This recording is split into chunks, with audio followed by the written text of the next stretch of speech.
Assalamualaikum warahmatullahi wabarakatuh. Terima kasih atas kesempatannya. Saya dari kelompok 5 mata kuliah Manajemen Pemasaran, Program Studi Sarjana Akuntansi STIE Perbana Surabaya.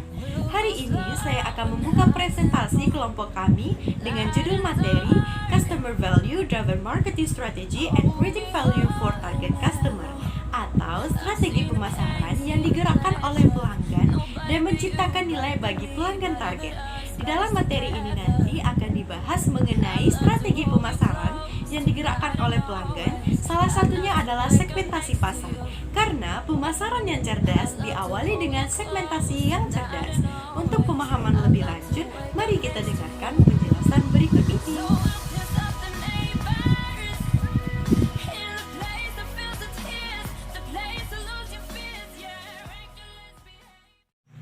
Terima kasih atas kesempatannya. Perkenalkan, nama saya Atala Syifanaya dengan NIM 2019-310760.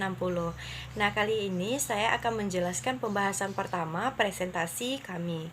Nah, bisa rekan-rekan lihat di slide pertama ini adalah sebuah produk lokal Indonesia berjenis shampoo yang bernama Beauty Shampoo.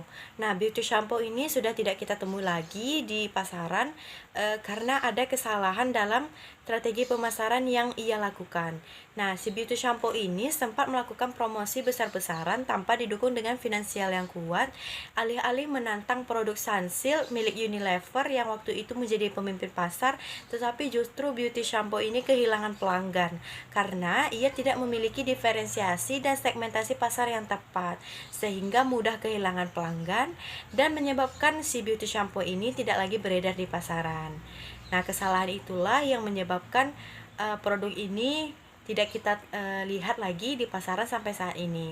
Nah, dari kisah si Beauty Shampoo ini kita bisa mengambil hikmah bahwa segmentasi pasar, strategi pemasaran, segmentasi, diferensiasi, positioning, targeting itu adalah suatu hal yang penting untuk mempertahankan pelanggan dari produk yang kita jual. Selanjutnya kita lanjut. Nah, untuk strategi pemasaran yang digerakkan oleh pelanggan itu merupakan sebuah strategi untuk proses mengevaluasi daya tarik masing-masing segmen pasar kita dan memilih satu atau lebih segmen untuk dimasuki agar penjualan produk kita lebih optimal. Nah, perusahaan memutuskan proposisi nilai tentang bagaimana proposisi nilai itu menciptakan nilai bagi pelanggan sasaran. Nah, dengan segmentasi, dengan berbagai strategi pemasaran yang digerakkan oleh pelanggan, si perusahaan akan berupaya untuk menciptakan nilai bagi pelanggannya agar produk yang ia jual tetap beredar di pasaran dan memiliki pelanggan untuk pembelian produk yang mereka hasilkan. Nah, pada slide berikut ini adapun langkah-langkah yang digunakan untuk strategi pemasaran yang digerakkan oleh pelanggan guna menciptakan nilai bagi pelanggan target. Di sini ada 4 ya, ada segmentasi, targeting, diferensiasi, dan positioning. Nah, dari masing-masing ini berfungsi nanti untuk menciptakan nilai produk yang kita jual bagi pelanggan. Nah, selanjutnya di slide berikut ini ada segmentasi pasar. Nah, segmentasi pasar itu merupakan suatu kegiatan membagi pasar menjadi kelompok-kelompok pembeli yang berbeda-beda dan memiliki karakteristik serta kebutuhan atau perilaku yang berbeda. Nah, segmentasi pasar ini mungkin membutuhkan produk atau bauran pemasaran yang berbeda. Segmentasi pasar ini terdiri dari beberapa variabel utama. Bisa kita lihat di slide ini. Adapun variabel utama segmentasi pasar itu terbagi 4. Yang pertama itu ada geografis, psikografis, demografis, dan perilaku. Nah, hari ini saya akan membahas yang poin geografis. Untuk psikografis, demografis, dan perilaku nanti akan dijelaskan oleh rekan saya. Nah, segmentasi geografis sendiri merupakan suatu proses segmentasi pasar di mana membagi pasar menjadi unit geografis yang berbeda. Dari namanya saja geografis, otomatis ini berhubungan dengan berupa tempat, wilayah, kota, negara, atau lingkungan sekitarnya. Suatu perusahaan bisa memutuskan untuk beroperasi di satu wilayah atau di beberapa wilayah geografis lainnya. dan juga beroperasi di seluruh wilayah, bahkan mencapai di berbagai tempat yang ada di dunia, dan memberi perhatian pada perbedaan geografis dalam kebutuhan dan keinginan. Nah, untuk segmentasi geografis ini bisa kita contohi dari salah satu restoran atau perusahaan makanan cepat saji yang dikenal hampir di seluruh belahan dunia, atau di berbagai negara yang ada di dunia itu hampir tersedia perusahaan ini, yaitu KFC dan McD. Nah, misalnya itu seperti KFC dan McD ini, mereka mempunyai berbagai menu unik masing-masing negara itu tersendiri.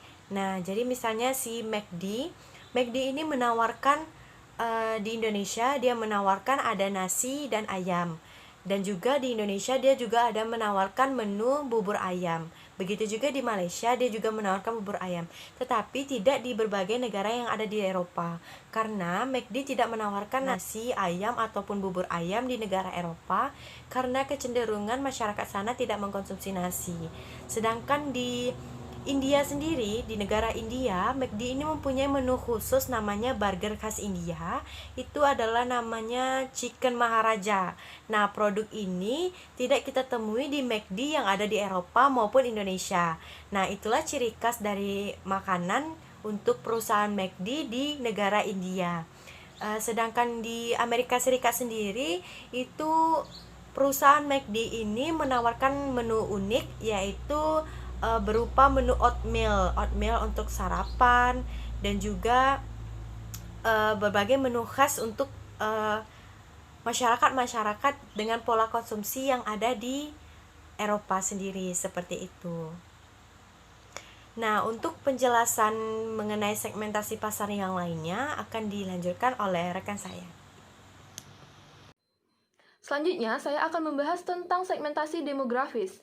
Segmentasi demografis adalah segmentasi di mana pasar dibagi menjadi kelompok berbeda berdasarkan usia, jenis kelamin, ukuran keluarga, siklus hidup keluarga, pendidikan, pendapatan, pekerjaan, agama, suku, dan juga kebangsaan.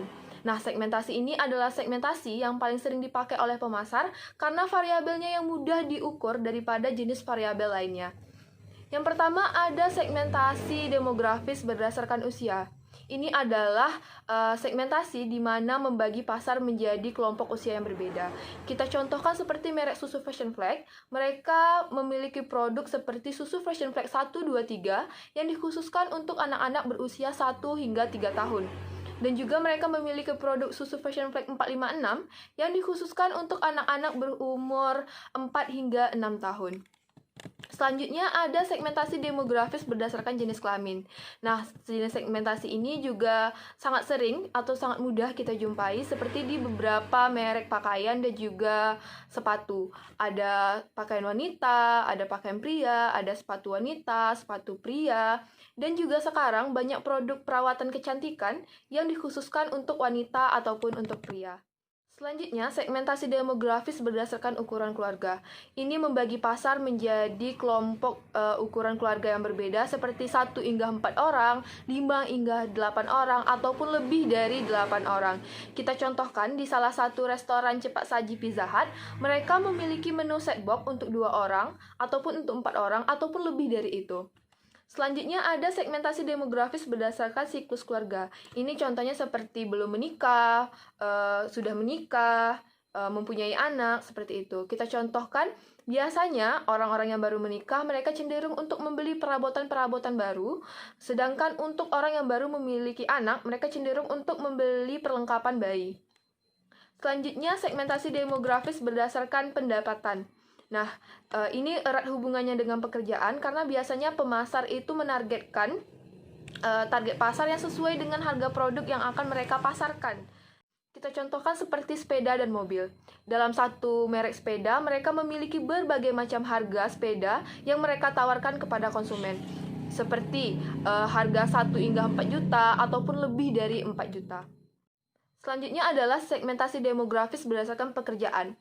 Bermacam-macam jenis pekerjaan, maka bermacam-macam juga kebutuhan yang akan mereka pakai untuk menunjang pekerjaan mereka. Kita contohkan adalah majalah. Majalah ini sering memasarkan produk mereka menggunakan segmentasi ini. Seperti ada majalah untuk investor, majalah untuk dokter, majalah untuk akuntan, dan sejenisnya.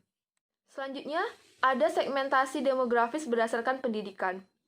Berbagai macam tingkat pendidikan, maka berbagai macam juga kebutuhan yang akan menunjang tingkat pendidikan mereka. Kita contohkan, kebanyakan mahasiswa itu lebih membutuhkan laptop daripada anak SD, karena jika kita lihat dari intensitas tugasnya yang lebih rumit, maka laptop ini sebagai media penunjang dari pendidikan mereka. Selanjutnya adalah segmentasi demografis berdasarkan agama. Nah, segmentasi jenis ini tidak dapat kita terapkan di semua jenis produk karena hanya dapat diterapkan pada komoditi tertentu saja. Kita contohkan di Indonesia itu sudah didirikan bank-bank syariah yang tujuannya itu untuk menerapkan nilai dan juga prinsip syariah dalam bertransaksi.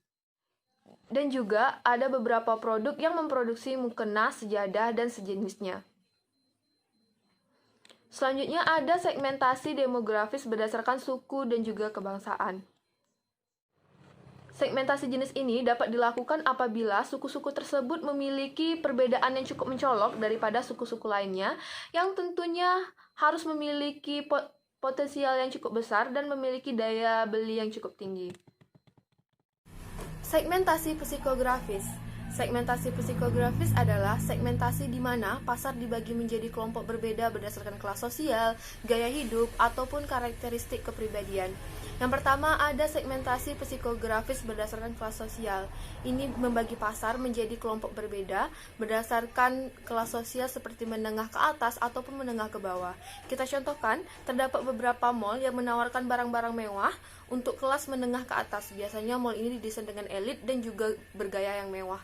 Selain itu juga ada mall-mall yang menawarkan diskon besar-besaran untuk kelas menengah ke bawah. Selanjutnya ada gaya hidup. Ini banyak sekarang produsen-produsen mie sehat yang terbuat dari sayur-sayuran seperti bayam, kangkung, dan sejenisnya untuk orang-orang yang bergaya hidup sehat. Dan terakhir ada segmentasi psikografis berdasarkan karakteristik kepribadian. Ini kita contohkan seperti perusahaan Honda Motor Company yang merupakan produsen mobil motor truk asal Jepang ini. Mereka memiliki jenis motor Scoopy yang diperuntukkan untuk orang-orang yang memiliki kepribadian yang hip dan juga trendy.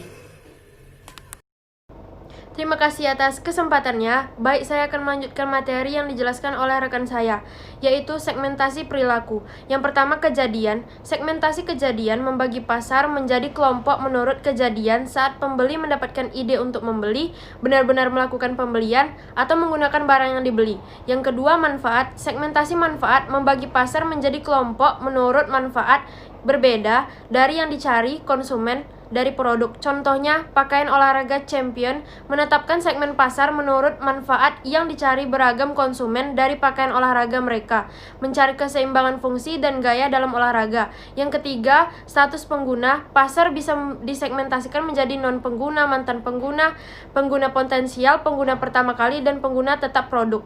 Contohnya, P&G mencari nama calon orang tua dan menawarkan mereka dengan sampel produk dan iklan produk bayi untuk menangkap pangsa pembelian masa depan. Yang keempat, tingkat penggunaan. Pasar juga disegmentasikan menjadi pengguna produk ringan, menengah, dan berat. Contohnya Burger King mensegmentasikan pelanggan, ada yang berat, jadi mereka hanya mencakup pasar yang kecil tetapi mempunyai presentasi konsumsi yang tinggi. Yang terakhir, status loyalitas. Pasar bisa disegmentasikan berdasarkan oleh loyalitas konsumen. Contohnya, perusahaan Toyota bisa menganalisis pola kesetiaan konsumen di pasarnya. Slide selanjutnya, efektivitas analisis segmentasi. Yang pertama terukur, yaitu berupa ukuran daya beli dan profil segmen dapat diukur. Yang kedua, dapat diakses, bisa dijangkau dan dilayani dengan efektif. Yang ketiga, substansial, cukup besar dan dapat menguntungkan untuk dilayani. Yang keempat, dapat dibedakan baik secara konseptual dan direspons secara berbeda terhadap elemen dan program pemasaran. Yang kelima, dapat dilanjuti, program yang efektif bisa dirancang untuk menarik dan melayani segmen. Baiklah, di sini saya akan melanjutkan tentang targeting, yaitu proses mengevaluasi setiap daya tarik segmen, kemudian memilih satu atau lebih karakteristik untuk dilayani. Nah, yang dievaluasi di sini yaitu yang pertama adalah ukuran segmen dan karakteristik pertumbuhan. Perusahaan akan tertarik dengan segmen dan karakteristik pertumbuhan yang sesuai, walaupun ukuran itu relatif. Segmen terbesar yang paling cepat tumbuh tidak selalu menjadi segmen yang paling menarik bagi semua perusahaan. Perusahaan kecil mungkin tidak mempunyai keahlian dan sumber daya yang diperlukan untuk melayani segmen yang lebih besar, atau mereka mungkin menemukan segmen ini terlalu kompetitif. Mereka bisa menargetkan pasar yang lebih kecil, tetapi yang mempunyai potensi lebih menguntungkan. Berikutnya, daya tarik struktural. Faktor struktural utama yang mempengaruhi daya tarik jangka panjang suatu segmen. Nah, suatu segmen akan kurang menarik jika segmen itu sudah terdapat banyak pesaing kuat dan agresif. Keberadaan banyak produk pengganti aktual atau potensial bisa membatasi harga dan keuntungan. Kekuatan pembeli yang relatif juga mempengaruhi daya tarik segmen. Sebuah segmen menjadi tidak menarik jika terdapat pemasok kuat yang dapat mengendalikan harga atau mengurangi kualitas dan kuantitas barang dan jasa pesanan. Berikutnya, kesesuaian dengan tujuan dan sumber daya perusahaan. Perusahaan harus mempertimbangkan tujuan dan sumber daya sendiri. Beberapa segmen menarik dapat disingkirkan karena segmen itu tidak sesuai dengan tujuan jangka panjang, atau perusahaan mungkin kekurangan keahlian dan sumber daya yang diperlukan untuk berhasil dalam suatu segmen yang menarik. Perusahaan sebaiknya hanya memasuki segmen di mana perusahaan dapat menawarkan harga nilai yang unggul dan meraih keuntungan lebih banyak dari pesaing. Penetapan target pasar terbaik. Setelah mengevaluasi segmen yang berbeda, perusahaan harus memutuskan jenis dan beberapa banyak segmen yang akan menjadi sasarannya. Setelah mengetahui tentang segmentasi pasar, maka perusahaan ataupun pemasar memilih satu dari 4 strategi penetapan sasar pasaran, mulai dari strategi penetapan pasar sasaran yang sangat luas hingga penetapan sasaran yang sangat sempit. Yang pertama, kita mulai dari strategi penetapan pasar sasaran yang sangat luas, yaitu pemasaran tanpa diferensiasi. Nah, ini pemasar mengabaikan perbedaan segmen yang ada dan menetapkan sasaran secara luas. Pemasaran tanpa diferensiasi ini melibatkan produksi massal, distribusi massal, dan juga promosi massal tentang produk yang sama dengan cara yang sama untuk semua konsumen. Strategi jenis ini adalah strategi cakupan pasar di mana perusahaan itu mengabaikan perbedaan segmen yang ada dan mengejar keseluruhan pasar dengan satu tawaran saja. Kelemahan dari strategi ini tentu akan timbulnya kesulitan dalam mengembangkan sebuah produk ataupun merek yang dapat memuaskan konsumen. Nah, lebih jauh lagi, biasanya pemasar massal ini sering mengalami kesulitan dalam hal bersaing dengan perusahaan yang lebih fokus terhadap beberapa segmen saja. Selanjutnya ada pemasaran terdiferensiasi. Nah, strategi cangkupan pasar ini di mana perusahaan memutuskan untuk menargetkan terhadap beberapa segmen pasar saja dan merancang penawaran terpisah bagi masing-masing segmen tersebut. Kita contohkan seperti perusahaan Gap Inc. menciptakan format toko pengecer yang berbeda, seperti ada Banana Republic yang dikhususkan untuk menjual barang mewah, dan juga ada toko Old Navy yang merupakan unit toko pakaian yang menyediakan busana-busana terbaru dengan harga terjangkau untuk seluruh keluarga. Selanjutnya ada pemasaran terkonsentrasi. Nah, strategi ini hanya memfokuskan pada satu atau beberapa segmen saja secara spesifik. Kita contohkan seperti Steiner Optical yang merupakan produsen teropong militer yang menangkap 80% teropong militer di dunia.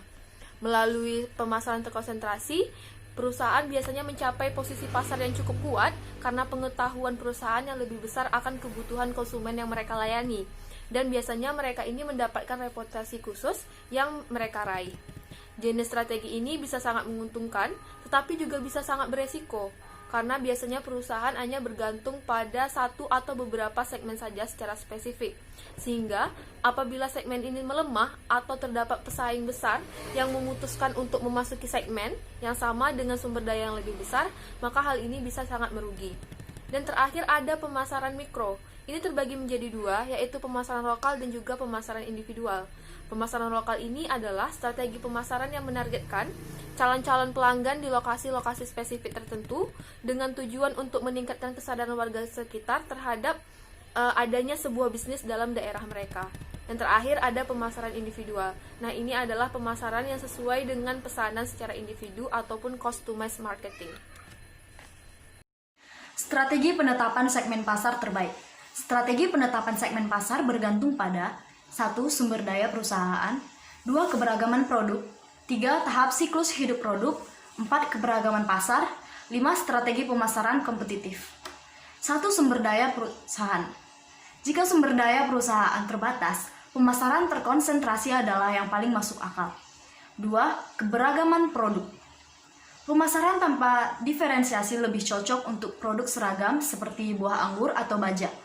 Produk yang mempunyai beragam desain seperti kamera dan mobil lebih cocok dengan pemasaran terdiferensiasi atau terkonsentrasi. 3. Tahap siklus hidup produk. Ketika suatu perusahaan memperkenalkan produk baru, perusahaan itu mungkin meluncurkan satu versi saja. Dan pemasaran tanpa diferensiasi atau pemasaran terkonsentrasi mungkin adalah yang paling masuk akal. 4. Keberagaman pasar.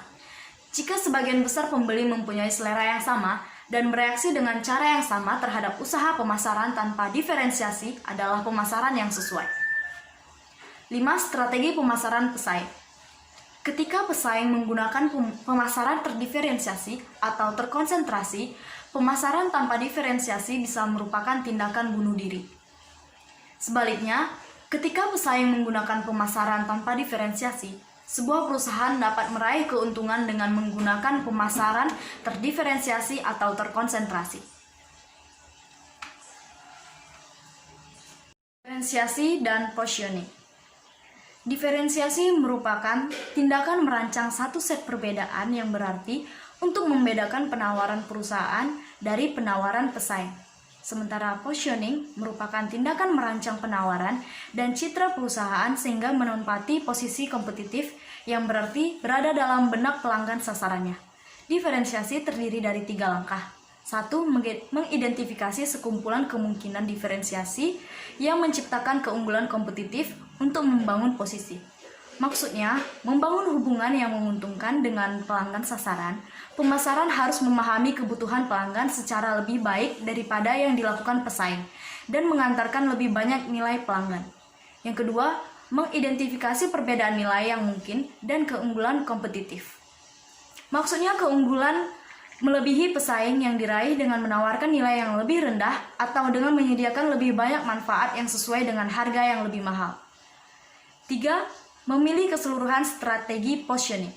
Maksudnya, positioning penuh sebuah merek disebut proporsi nilai atau value proposition.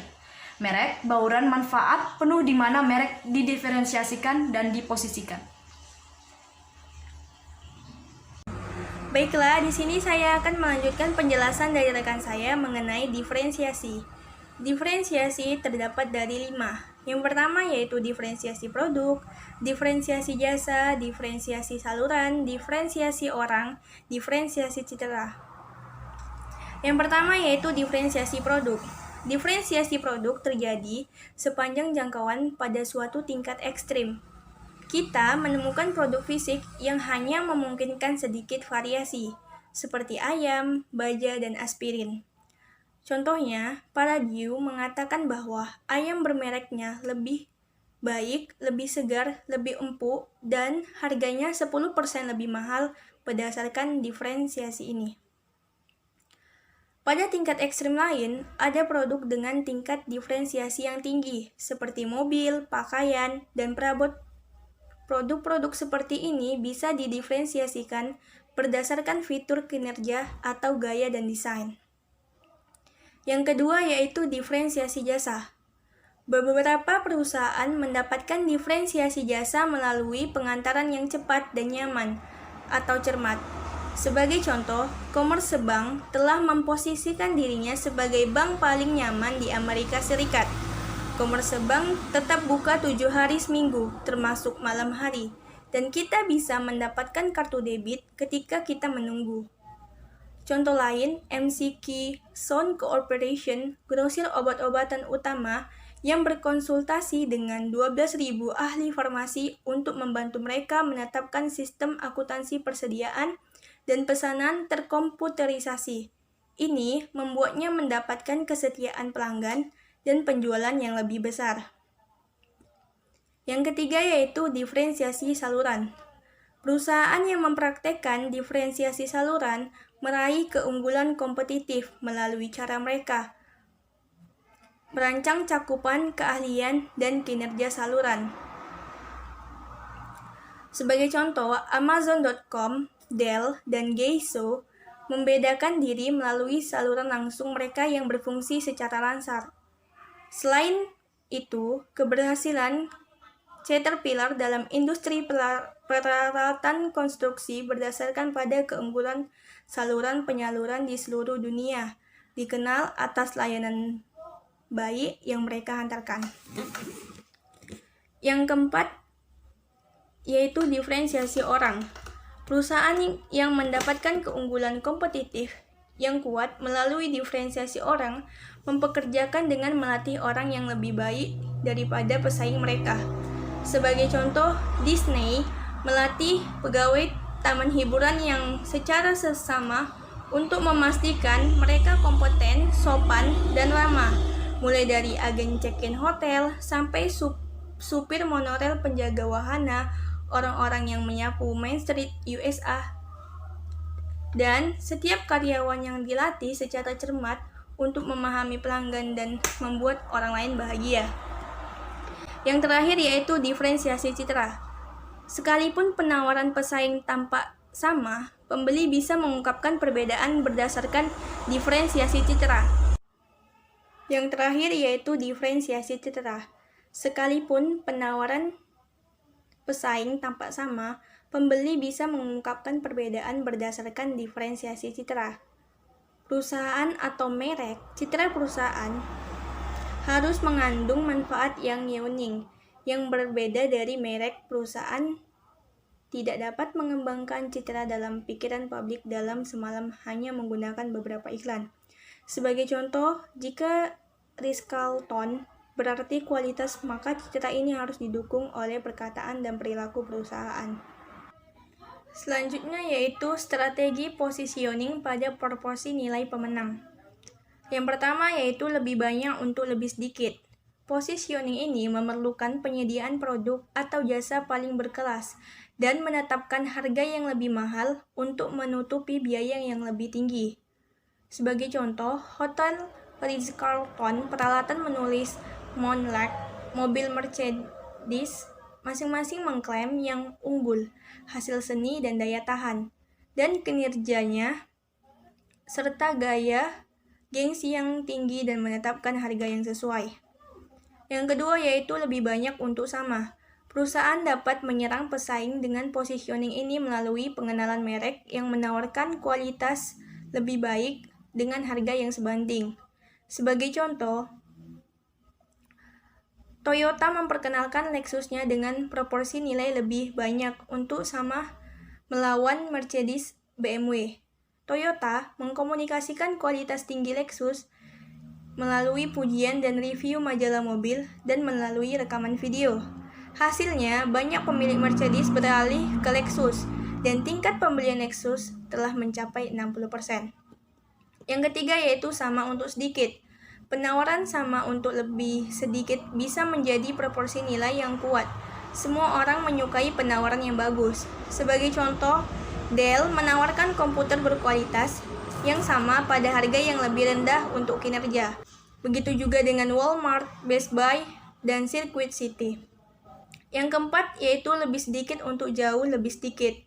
Positioning ini memerlukan usaha untuk memenuhi kinerja atau persyaratan kualitas rendah pada harga yang jauh lebih rendah. Contohnya, toko Family Dollar dan Dollar General menawarkan banyak barang terjangkau pada harga yang sangat murah. Yang kelima yaitu lebih banyak untuk lebih sedikit. Tentu saja proporsi ini, jika pemenang adalah menawarkan lebih banyak untuk lebih sedikit, sebagai contoh ketika pertama kali dibuka, tidak diragukan lagi Home Depot dan toko dengan pilihan produk terbaik, pelayanan terbaik, harga termurah dibandingkan toko perangkat keras lokal dan lantai perbaikan rumah lainnya. Tetapi, dalam jangka panjang, perusahaan akan memikirkan bahwa mempertahankan positioning terbaik seperti ini sulit dilakukan. Yang keenam yaitu lebih banyak untuk lebih sedikit. Penawaran yang lebih banyak biayanya juga lebih banyak pula. Ini menyulitkan penghayatan janji untuk lebih sedikit. Contoh, dalam menghadapi persaingan yang lebih ketat dari toko Loewe, sekarang Home Depot harus memutuskan apakah mereka ingin bersaing pada keunggulan pelayanan atau pada harga yang murah. Baiklah, sekian dari penjelasan saya. Terima kasih. Nah, berikutnya saya akan menjelaskan tentang pernyataan positioning. Yang pertama itu ada segmentasi dan kebutuhan pasar, yaitu adalah kegiatan membagi pasar yang luas menjadi terpetak-petak sesuai kebutuhan dan karakteristik konsumen. Tujuannya ialah supaya perusahaan bisa melahirkan produk yang memang dibutuhkan oleh mereka. Nah, berikutnya yaitu ada konsep positioning atau penentuan posisi, yaitu adalah salah satu strategi pemasaran yang berusaha menciptakan diferensiasi yang unik dalam benak konsumen agar terbentuk citra merek atau produk yang lebih unggul dibandingkan pesaing lainnya dalam pikiran konsumen. Citra tersebut dapat dalam bentuk slogan, image perusahaan, dan awareness.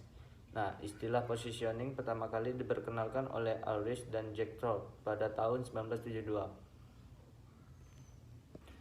Nah, yang terakhir ada titik perbedaan khusus. Nah, jika di segmenting itu adalah tindakan mengklasifikasi pasar, kemudian di targeting itu adalah tindakan menetapkan target pasar. Nah, berbeda dengan di positioning, yaitu adalah proses penempatan produk. Nah, di mana di sini di positioning upayanya itu untuk menempatkan posisi produk dalam menghadapi persaingan. Nah, yang terakhir itu adalah mengkomunikasikan dan menghantarkan posisi terpilih. Yang pertama itu adalah setelah memilih positioning, kemudian perusahaan harus secara efektif mengkomunikasikan dan menghantarkan posisi terpilih kepada pasar. Berikutnya, semua usaha bauran pemasaran harus mendukung strategi positioning. Yang terakhir itu adalah posisi produk harus terus berubah ketika produk menyesuaikan diri dengan lingkungan pemasaran yang selalu berubah. Nah, sekian presentasi dari kami. Semoga bermanfaat dan selamat belajar. Wassalamualaikum warahmatullahi wabarakatuh. Hold me hard and